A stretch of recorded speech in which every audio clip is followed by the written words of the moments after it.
தலைமையை பற்றி நமக்கு இன்னொரு அபிப்பிராயம் இருக்குது. என்ன, அவங்க வந்து இறங்கி எந்த வேலையும் செய்யக்கூடாது, அப்படியே மேலே சொஃபிஸ்டிகேட்டடாக ரொம்ப அப்படியே எந்த விதத்துலையும் வந்து தான் உடல் உழைப்போ ஒரு அவசியம்னாலோ தன்னுடைய பொசிஷனை விட்டு கீழே வரக்கூடாது. அதுவும் ஒரு நல்ல தலைமை இல்லை.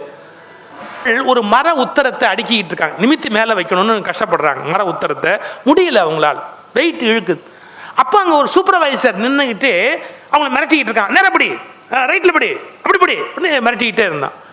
அவனும் பிடிச்சா ஒரே நிமிஷத்தில் வேலை முடிஞ்சு போயிடும். அவன் செய்ய மாட்டேங்கிறான், வெறும் இன்ஸ்ட்ரக்ஷன் மட்டுமே கொடுக்குறான். ஒரு கை அவன் பிடிச்சா போகிறோம், பிடிக்க மாட்டேங்கிறான் சார். அப்போ குதிரையில் ஒரு ஆள் வந்தான், இப்படி எட்டி பார்த்தான்.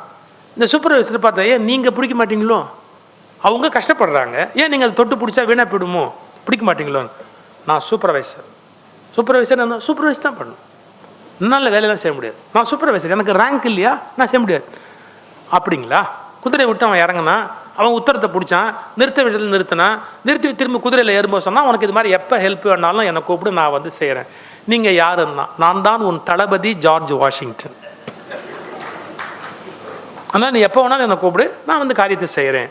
அப்போ இவன் செய்ய மாட்டேங்கிறான், அவனுக்கு மேலே இருக்கும் தான் அந்த வேலையை செய்ய தயாராக இருக்கான். இதே சம்பவம் தமிழ்நாட்டில் நடந்ததுங்க. சென்ட்ரல் பிரிட்ஜ் இருக்குல்ல, அந்த சென்ட்ரல் பிரிட்ஜுக்கிட்ட ஒரு பெரிய மனுஷனோட கார் போகுது. அந்த சென்ட்ரல் பிரிட்ஜுக்கிட்ட இப்படி அந்த பெரிய மனுஷன் கார் போகுது. ஒருத்தர் கட்ட வண்டி இழுத்துட்டு போனான். கட்ட வண்டி அந்த பிரிட்ஜில் இழுக்க முடியுமா? இந்த வண்டி பின்னாடி சரிய ஆரம்பிச்சது. நிறுத்து வண்டி அப்படியே நிறுத்திட்டு, காரை அப்படியே நிறுத்திட்டு டபக்குன்னு இறங்கி போய் பின்னால் அப்படி பிடிச்சி அந்த வண்டி கீழே விழாதபடி தள்ளினான். அப்போது முதலமைச்சராக இருந்த பெருந்தலைவர் காமராஜ். நிறுத்து அப்படி காரை விட்டு இறங்கி அப்படியே கபக்குன்னு ஓடி போய் அந்த வண்டி அப்படி பின்னாடி பிடிச்சி அந்த வண்டி கீழே போகாதபடி நிறுத்தி இழு முன்னாடி இழு அப்படின்னு தள்ளி விட்டுட்டு அப்புறம் வந்து காரில் ஏறி உட்கார்ந்தார். எல்லாரும் கேட்டாங்க, நீங்கள் யார்ட்டையா சொல்லப்படாதா, நீங்கள் ஏன் அதை செய்யணும்? அவர் சொன்ன வார்த்தை, நான் விருதுநகரில் வளர்ந்தவங்கிறேன், கட்ட வண்டி இழுக்கிறது எவ்வளோ கஷ்டம்னு எனக்கு தெரியும். கட்ட வண்டி சரிவில் கீழே போகும்போது அந்த மேலே இழுக்கிறது எவ்வளோ கஷ்டம்னு எனக்கு தெரியும். ஸோ அதெல்லாம் சில ஆச்சரியமான குவாலிட்டி. நான் இன்னொரு சம்பவம் படித்தேன். இந்திய சீனா யுத்தம் முடிஞ்சதுக்கு அப்புறம் நம்ம இந்தியா வந்து வீக்காக இருக்குது மிலிட்ரியிலன்னு கண்டுபிடிச்சாங்க. சீனா யுத்தத்தில் சீனா தான் வின் பண்ணிட்டு போனான், நம்ம ஒன்றும் பண்ண முடியல, நம்மளை எதிர்க்க முடியல. அப்போ நேரு ரொம்ப ஃபீல் பண்ணார், நம்ம வந்து சீன யுத்தத்தை சரியாக ஹேண்டில் பண்ணல அப்படின்னு ரொம்ப வருத்தப்பட்டார்.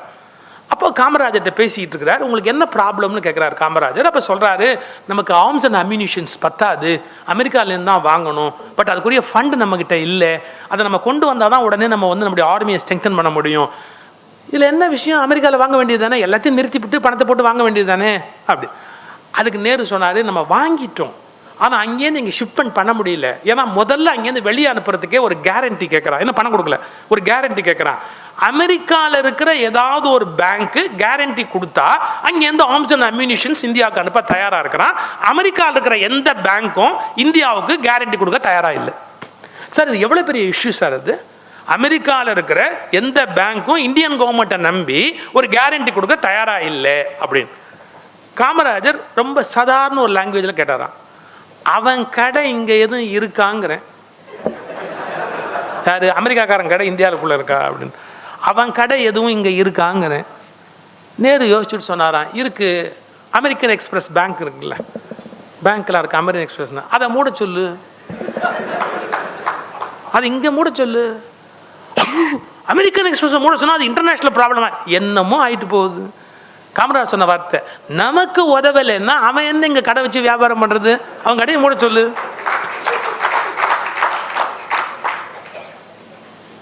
நேரு ஒரு வினாடி யோசிச்சுட்டு, சரி என்ன பரவாயில்லன்னு இங்கே இருக்கிற அமெரிக்கன் எக்ஸ்பிரஸ் சேர்மனை கூப்பிட்டு, எப்போ இந்தியன் கவர்மெண்ட்டுக்கு நீங்கள் சப்போர்ட் பண்ண தயாராக இல்லையோ அதுக்கப்புறம் இந்தியாவில் நீங்கள் வந்து இருக்க முடியாது, நான் கவர்மெண்ட் டெசிஷன் எடுக்க போகிறேன் ஒன்று. அவங்க உடனே ஹெட் ஆஃபீஸுக்கு பேசி கேரண்டி கையெழுத்தாகி ஆர்ம்ஸ் அங்கேருந்து புறப்பட்டு இந்தியாவுக்கும் வந்தாச்சு.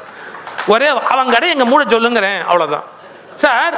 இதெல்லாம் ஒரு அந்த மண்ணின் மைந்தன், அந்த மண்ணிலேருந்து விளைஞ்ச ஒரு விளைச்சல் அது. அது மட்டும் இல்லை, நான் ஒரு மிகப்பெரிய உண்மையை சொல்லட்டுமா?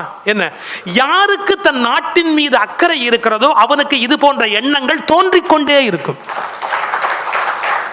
சார் என்கிட்ட சில பேர் வந்து கேட்பாங்க, என் பிள்ளைய நான் எவ்வளவோ பார்க்கிறேன் சார், ஆனால் என் பிள்ளை என்னால் வழி கொண்டு வரணும். பொய் பொய் பொய். உன் பிள்ளை மேலே உனக்கு நிஜமான அக்கறை இருந்தால் எப்படி கொண்டு வரணுங்கிற அக்கறை தோணிக்கிட்டே இருக்கும். ஏன் தெரியுங்களா? நிஜமான லவ் இருக்கு பார்த்தீங்களா, அந்த கன்சர்ன், நிஜமான அன்புன்னு ஒன்று இருக்கு பார்த்தீங்களா, அது உண்டு பண்ணக்கூடிய ஐடியாஸை உலகத்தில் வேற எந்த புஸ்தகமும் ஏற்படுத்தாது. The real love, the concern for others, இந்த நாட்டின் மீதான நிஜமான ஒரு அக்கறை, ஒரு அன்பு, அது இருந்தால்